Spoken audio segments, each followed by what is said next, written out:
Hi guys, welcome back to another episode of brand new console mods for PlayStation 4 and Xbox One. Today I have more brand new mods to look through as always, but first, what are your guys' thoughts on the new Elder Scrolls Online Morrowind expansion? I haven't really played much Elder Scrolls Online, but I think it's something I'm going to go back and play, so I can play through Morrowind when it comes out.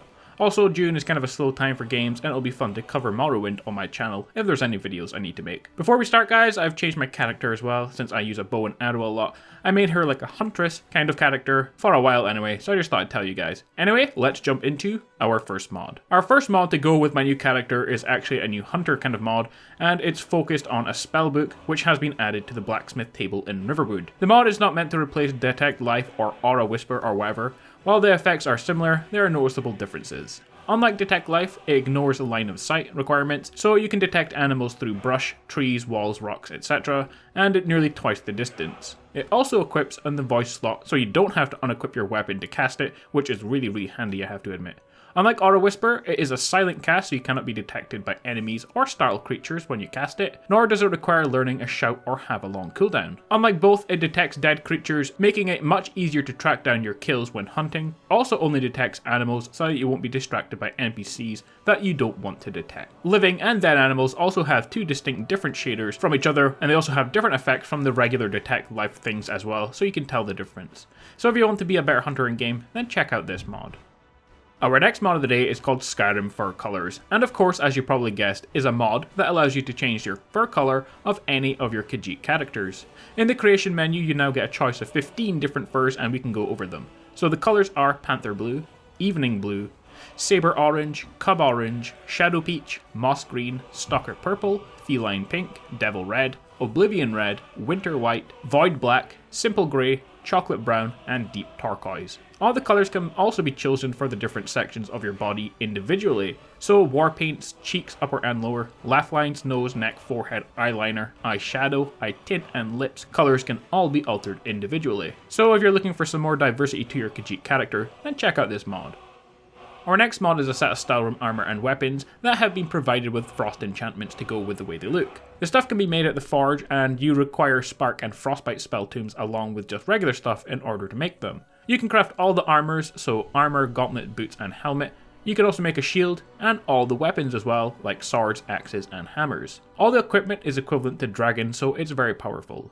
The weapons and armor cannot be enchanted as they come with enchantments on them already, of course. The armor, I'm not going to lie, has a stupid enchantment on it, which needs to be changed, in my opinion, to something more useful, which is 25 cost reduction to destruction spells to all the different pieces.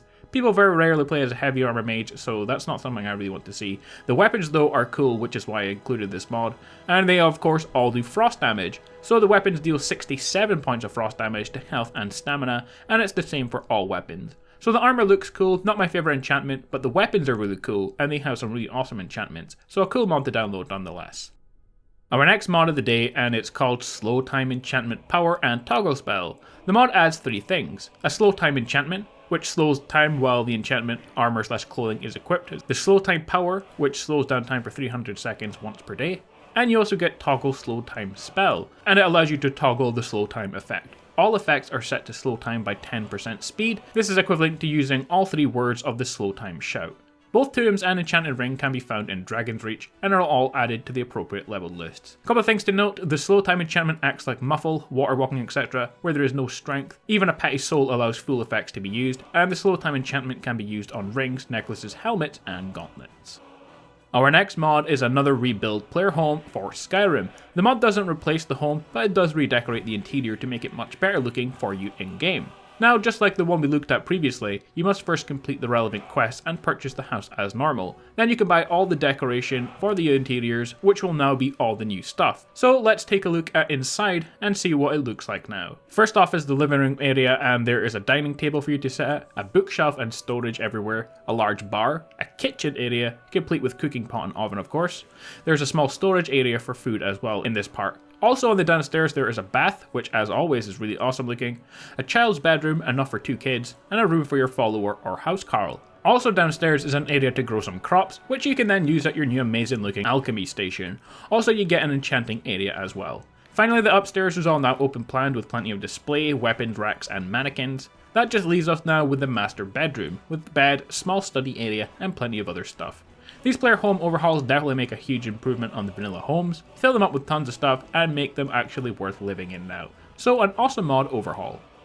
Our final mod of the day doesn't really need much explanation, but it's one of the coolest mods out right now. This mod overhauls all the textures in and around Skyrim's main cities, and of course replaces those same textures if used anywhere else in game as well. The mod really does replace everything: the ground, every wall, all roofs, any kind of wood like fences or parts of buildings, market stalls, and the list goes on. It also replaces in-unique buildings in cities, for example Jorrvaskr and Dragon's Reach have also been changed. The mod on top of that changes the textures inside all of the player homes as well. All new textures are lore friendly, so that they fit nicely into the feel of the game, and they are all high quality textures as well. 2K textures, I believe. The mod covers 5 different cities, including Whiterun, Riften, Solitude, Windhelm, and Markarth. And I'm not sure if there are any plans for any more cities, but even if there's not, that doesn't really matter. This overhaul is more than enough, and it's pretty awesome. So an amazing mod that everyone should at least download once and check out. It makes the game feel very different than it does before. Well guys, there we have it, 6 brand new console mods for you to download and check out if you like the look of them in the video. If you did, like, comment and subscribe. I'll be back later with another Skyrim console mod video.